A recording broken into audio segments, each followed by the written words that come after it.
आजच्या भागामध्ये आपण पाहणार आहोत की हरीश आणि लक्ष्मी हे दोघंही जण बोलत असतात. त्याच वेळेला हरीश लक्ष्मीला सांगत असतो की आई, मला बाकी काही माहीत नाही, पण प्लीज ग चल ना ग आमच्या घरी, असं नको करूस ग प्लीज, येतेस ना? हां, मी तर आता हाच समजतोय तू येतेस करून, असंही आता हरीश म्हणू लागतो. आणि तो खूप जास्त खुश झालेला असतो आणि त्यामुळेच ना आता तो विचार करत असतो. आणि त्यानंतर तो लगेच श्रीनिवास यांना दारावर बघतो. त्यांना तो म्हणू लागतो की बाबा, आई माझ्यासोबत माझ्या घरी येणार आहे. हां, ही गोष्ट जेव्हा श्रीनिवासांना कळते तेव्हा श्रीनिवासांना खूप जास्त वाईट वाटतं. खरं तर लक्ष्मीने असं स्वतःहून स्वतःच्या तोंडाने होकार हा दिलेलाच नसतो, पण स्वतःच्याच मर्जीने हे ठरवलेलं असतं हरीशने. हरीश तर आता निघून जातो, पण दुसरीकडे आता सगळीजणं डायनिंग टेबलवर जेवायला बसलेले असतात. त्याच वेळेला श्रीनिवास यांच्या आवडीची भाजी बीनाने केलेली असते, पण बाबा त्यांचं जेवणाकडेही लक्ष नसतं. तर बीना म्हणते की बाबा काय झालंय, आज जेवणाकडे का लक्ष नाही आहे तुमचं? लक्ष्मी आता त्यांना जेवण वाढत असते, पण लक्ष्मीकडनं ते काहीच घेऊ इच्छित नसतात. कारण त्यांना असं वाटत असतं की लक्ष्मीने आपल्याला का सांगितलं नाही, निदान लक्ष्मीने तरी आपल्याला सांगायला हवं होतं की ती हरीशकडे राहायला जाणार आहे ते. असं देखील त्यांना वाईट वाटलेलं असतं, म्हणूनच ते आता बोलत नसतात. तर दुसरीकडे वीणा म्हणत असते, आईबाबांचं नक्कीच काहीतरी झालेलं आहे, दोघांचंही काहीतरी बिनसलेलं आहे, त्यामुळेच आईबाबा हे असे वागत आहेत, बोलत देखील नाही आहेत, असाही विचार ना आता सुरू असतो. दुसरीकडे आता पाहायला मिळत असतं, वरद म्हणत असतो की आजोबा काही झालंय का? आजी काय झालं ग? मग वरदला आता आजोबा सांगतात की तुझी आजी ना आता थोड्याच दिवसात आता तिकडे राहायला जाणार आहे, कारण तिकडे ही बाळ येणार आहे ना. खरं तर श्रीनिवास यांना वाईट वाटत असतं, कारण त्यांनी लक्ष्मीपासून लांब कधीच ते राहिलेले नव्हते आणि त्यामुळेच ना आता त्यांना ह्या सगळ्या गोष्टी अवघड होत जात असतात. त्यामुळे त्यांना आता जेवणही जात नसतं. ते बाहेर अंगणात जाऊन बसलेले असतात, तेव्हाच लक्ष्मी तिथे जाते आणि लक्ष्मी श्रीनिवासांना आता बडीशेप देत असते, पण श्रीनिवास तिला नाही असं म्हणतात. त्यावर लक्ष्मी त्यांना समजवायचा प्रयत्न करते आणि म्हणते की काय झालं आहे, मला कळतंय तुम्ही माझ्यावर रागवला आहात, पण मी तुम्हाला खरंच सांगते, जो काही निर्णय घेतलाय ना तो हरीशने स्वतःहूनच घेतलाय. आपल्या दोघांमध्येही हा जो दुरावा आलाय ना तो मला आवडत नाहीये. मी तुम्हाला सांगू का, मला तो सहज म्हणून म्हणाला, तर त्याला मी ऑप्शन दिला होता की तू एक काम कर, इकडे सिंचनाला घे आणि राहायला ये, पण तो म्हणाला की आता ती प्रेग्नंट आहे, तिचे मूड स्विंग्स होतील, मग त्यापेक्षा तूच चल. मग मी त्याला हा ऑप्शनही दिला की मी आणि बाबा येतो. मग तो म्हणायला लागला की ते घर लहान आहे, त्यामुळे मग हे सगळं कठीण जाईल. मग तो स्वतःहूनच बोलून तयार झाला की आई तू येत आहेस. मी त्याला काहीच बोलली नाही आहे, खरंच सांगते हो मी. त्यावर श्रीनिवास म्हणतात की ह्या सगळ्या गोष्टी मी ऐकल्या आहेत, पण खरं तर ना तू माझ्यापासून लांब जाणार ना ही गोष्ट मनाला सहनच नाही होते. म्हणजे आज 40 वर्ष आपल्या लग्नाला झाले, पण 40 वर्ष सतत आपण एकमेकांकडेच बघत राहिलोय आणि एवढा दिवस आपण संसार केला आहे तो एकमेकांना सोबत ठेवून, कारण तुला कधीच मी माझ्यापासून लांब केलेलं नाही. आणि अचानक आता तू माझ्या समोर नसणार. सकाळ झाली की मी पहिल्यांदा तुझा चेहरा बघतो, तुझ्या कपाळावर कुंकू लावतो, या सगळ्या गोष्टी मी किती मिस करणार आहे याचा तू विचार करतेस का? लक्ष्मी म्हणत असते की मला सगळं कळतंय, सगळ्या गोष्टी लक्षात येत आहेत, पण प्लीज प्लीज समजून घ्या, असं देखील आता ती म्हणत असते. आणि जेव्हा या सगळ्या गोष्टी ती श्रीनिवास यांना म्हणते तेव्हा श्रीनिवासही लक्ष्मीला समजून घेतात आणि म्हणतात की बरं ठीक आहे, तू जाशील हरीशकडे, पण तिथून तू मला कॉन्टॅक्टमध्ये माझ्या कारण मला आता असं वाटतंय ना की आपण लग्नाच्या आधी, म्हणजेच जेव्हा तुझ्या घरच्यांना आपलं हे नातं मान्य नव्हतं तेव्हा आपण कसे लपून छपून भेटायचो कॉलेजमध्ये असताना. आता मला ना तेच दिवस आठवत आहेत आणि असं वाटतंय ना की त्या दिवसातच मजा होती आणि तेच दिवस आता पुन्हा आपल्याला अनुभवायला मिळणार आहेत, असं देखील आता बोललं जात असतं. जेव्हा तो ह्या सगळ्या गोष्टी श्रीनिवास बोलतात ना तेव्हा लक्ष्मीला त्यांचे कॉलेजचे जुने दिवस आठवतात. त्यांच्या कॉलेजच्या जुन्या दिवसांमध्ये सुद्धा अशीच मजा असायची, कारण कारण चोरून बोलणं, चोरून भेटणं या सगळ्या गोष्टी त्यांना आता नव्यानं करायला भेटणार असतात. त्यामुळे लक्ष्मीला ते या सगळ्याबद्दल आठवण करून देतात. त्यामुळे लक्ष्मी ही खुश असते आणि लक्ष्मी आता श्रीनिवासांपासून लांब राहणार याचं कुठेतरी मनामध्ये वाईट वाटत असतं आणि म्हणूनच तीही त्यांच्याकडे बघत असते. ती त्यांना मिठी मारते. दुसरीकडे दुसऱ्या दिवशी सकाळी आता विश्वा हा भावना आणि सिद्धूच्या घरी आलेला असतो. विश्वा म्हणतो, मला अचानक कसं काय बोलवलं, म्हणजे मला एक गोष्ट सांगा, तुम्ही काय मला तुमच्या पक्षात वगैरे सामील करून घेताय का? त्यावर भावना म्हणते, नाही विश्वा, खरं तर ना आमच्याकडे महाशिवरात्रीची खूप मोठी अशी पूजा असते आणि त्यामध्ये ना आम्हाला असं युनिक असं करायचं होतं. म्हणजे मी आणि सिद्धिराज विचार करत होतो की काहीतरी करायचं, पण आम्हाला समजत नाही आहे. म्हणजे जो काही आपल्या गावामध्ये येईल त्याला काहीतरी युनिक असं भेटलं पाहिजे, भक्तिमय भेटलं पाहिजे आणि यासाठी माझे प्रयत्न चालू आहेत. पण काय करता येईल? त्यावर विश्वा एक आयडिया देतो आणि म्हणतो की जर आपण आपल्या या प्रोग्राममध्ये गाण्याचा कार्यक्रम ठेवला तर म्हणजे लोक जाताना भक्ती संगीत ऐकून जातील आणि त्यांनाही प्रसन्न वाटेल आणि या कार्यक्रमाची शोभाही वाढेल. आता ही आयडिया जी असते विश्वाची ती खूपच भारी असते आणि ती आयडिया सिद्धू आणि भावनाला सुद्धा आवडते. सिद्धू म्हणतो की भावना, खरंच ग, तू विश्वाला बोलवलंस ना ती कमालच केलीस, त्याच्याकडे एवढ्या भारी भारी आयडिया आहेत ना या कोणाकडेही नसतील, असं बोलून आता तो कौतुक करत असतो. त्याच वेळेला विश्वा म्हणतो की ह्या गाण्याच्या कार्यक्रमाची सगळी जिम्मेदारी माझी, मी सगळं अरेंज करतो, मग तर झालं ना. त्यावर भावना म्हणते, आता माझं टेन्शन गेलं, म्हणजे मला तेच वाटून राहिलं होतं की सगळं काही कसं मॅनेज होईल, पण तू जबाबदारी घेतोयस म्हटल्यावर सगळी गोष्टी नीटच होतील, असंही आता भावना म्हणत असते. दुसरीकडे आता लक्ष्मी ही हरीशच्या घरी जायला निघणार असते. म्हणून आता तुळशीला सकाळ झालेली असते, त्यामुळे नेहमीप्रमाणे ती तुळशीला पाणी घालत असते. पाणी घालत असतानाच ती आता बिनाला सगळ्या काही गोष्टी सांगत असते. तुळशीला जास्तही पाणी घालायचं नाही, म्हणजेच तुळस काळी पडते आणि तुळस सुकू देऊ नकोस, ही सुद्धा तिने आता तिला चांगलीच ट्रेनिंग दिलेली असते. घरात सुद्धा व्यवस्थित लक्ष दे. आणि त्यावर बिनाने सांगितलेलं असतं, आई तुम्ही काळजी करू नका, मी रोजच्या रोज ताज्या भाज्या घेऊन येईन, आठवड्याच्या भाज्या घेऊन येणार नाही. त्याच वेळेला तिथे श्रीनिवास येतात आणि लक्ष्मीच्या कपाळावर कुंकू लावतात आणि ते म्हणतात की आता काही दिवस तू तिथे असशील, त्यामुळे हे काही मला करता येणार नाही. मग पुन्हा एकदा लक्ष्मीच्या डोळ्यामध्ये पाणी येतं. मग लक्ष्मी म्हणत असते की आता पुन्हा मला म्हणाल की रडूबाई करून, मग तुम्हीच मला रडवताय ना, डोळ्यात पाणी आणताय ना, असं देखील आता म्हटलं जातं. त्यावर आता श्रीनिवास म्हणतात की नाही नाही बोलत मी काही, ठीक आहे, पण तू तुझी काळजी घे, गरज लागली तर फोन कर, कॉन्टॅक्ट करा मला, असं देखील आता म्हटलं जातं. या सगळ्या गोष्टी सांगितल्यानंतर आता लक्ष्मी जात असताना वीणाकडे सगळ्यात मोठी जबाबदारी देते, ती म्हणजे घराच्या किल्ल्या. वीणा नाही म्हणत असते, पण लक्ष्मी तिला म्हणत असते की ह्या सगळ्यामध्ये ना तूच सगळं काही करू शकते, म्हणजे आता मी नसताना तूच या सगळ्या जबाबदाऱ्या घ्यायच्या आहेत, असं डायरेक्टली सांगून टाकलेलं असतं. त्यामुळे आता वीणाला ही जबाबदारी घ्यावीच लागते. दुसरीकडे पाहायला मिळतं खूप सुंदर असं गाणं आता जानू गात असते आणि तेवढ्यातच विश्वा तिथे येतो. विश्वा जेव्हा तिथे येतो तेव्हा मात्र आता विश्वाला जानू म्हणत असते की तू कधी आलास. विश्वा म्हणतो की हे काय, तुझं गाणंच ऐकत होतो, खूप सुंदर गाणं गात होतीस, पुन्हा कर ना, गा ना, छान गाणं गात होतीस आणि तुला माहिती आहे ना की मला तू गायलेलं किती आवडतं ते. आणि त्याच वेळेला ती त्याला विचारते की तू कुठे गेला होतास आणि काही बोलायचं आहे का तुला.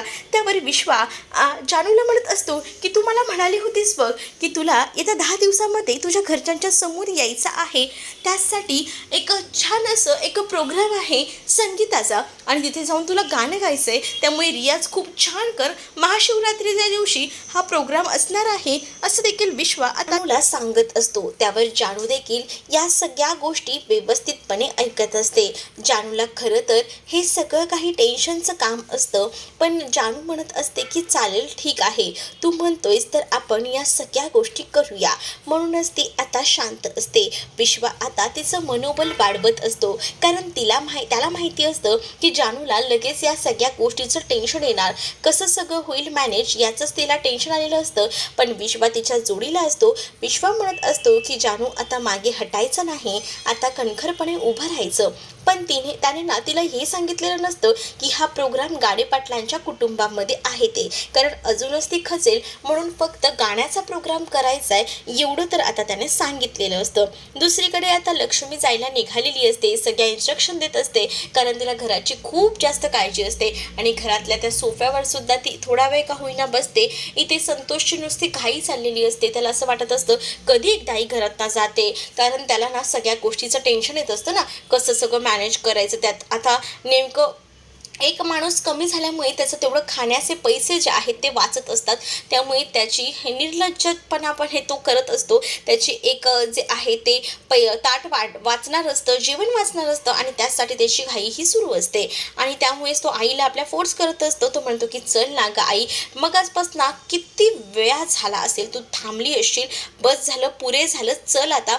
आणि असं बोलून तो आता तिला तिकडनं घेऊन जात असतो, तिला घाई करत असतो. त्यावरती म्हणत असते की हो अरे थांब ना, मला काही गोष्टी आहेत त्या व्यवस्थित मॅनेज करू दे, मग मी निघते. विनाला तिनं चावी दिलेली असते, पण ती चावी सुद्धा विना घेत नसते. पण विनाला आता लक्ष्मी समजावते आणि सांगत असते की या सगळ्यासाठी सगळ्यात जास्त तुला गरज आहे, तुझ्याकडे ठेवून दे आणि तू या घराची उत्तमरित्या जबाबदारी घेऊ शकते. त्याच वेळेला विना आता लक्ष्मीचे आशीर्वाद घेते आणि मला तुमच्या इतकं घर सांभाळता येणार नाही, पण आई मी प्रयत्न नक्कीच करेन घराला पूर्ण 100% द्यायचा, असं देखील आता इथे विना ही लक्ष्मीला म्हणते. त्यानंतर लक्ष्मी ही जात असताना बाहेर असलेल्या या श्रीनिवास यांना सुद्धा भेटते. विनाला जाताना सुद्धा ती आता या सगळ्या गोष्टी सांगू लागते.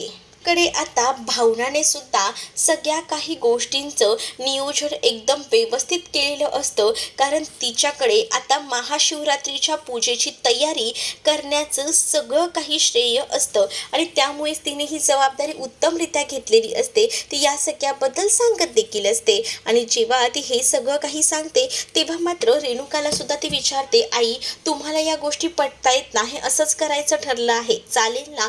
त्यावर रेणुका थोडी अडखळते आणि म्हणत असते की मला ना या सगळ्याची खरंच सवय नाहीये, म्हणजे कोणीच मला असं सगळं विचारलं नाहीये आतापर्यंत आणि तू मला विचारतेस ना, त्यामुळे मला ना जरा असं कसं तरी वाटतंय, पण थँक्यू तुम्हाला एवढं विचारतेस. त्याच वेळेला निलांबरीला सुद्धा ती विचारते, तर फक्त आजीला विचारायचं तिनं ठेवलेलं असतं. मग आता आजी म्हणत असते बघितलंच का रे संपत, मला विचारते का ती, सगळ्यांना विचारते पण ती मला मायने ठेवते का, मला ती किंमतही देत नाहीये. त्यावर आजीला आता लगेच भावना म्हणते की बरं झालं तुम्हाला इतकं तरी कळतंय, म्हणजे तुम्हाला तरी कळेल ना, जेव्हा आम्हाला तुम्ही जरा ही किंमत देत नव्हतात तेव्हा आम्हाला कसं वाटायचं ते, आताही तुम्हाला तसंच वाटत असेल बरोबर ना.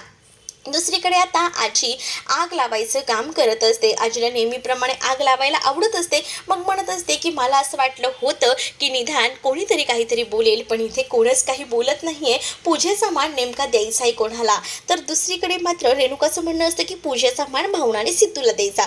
इकडे आता घरातून बाहेर पडलेली असते लक्ष्मी जेव्हा बाहेर पडते तेव्हा वरद तिला भेटायला येतो. वरद म्हणतो आजी नको ना गं जाऊ, तू गेलीस तर घर एकदम सुनं सुनं पडतं. पण लक्ष्मी त्याला समजावते, बाळा थोडेच दिवस मी लगेचच येईन असं बोलून ती आता समजावू लागते.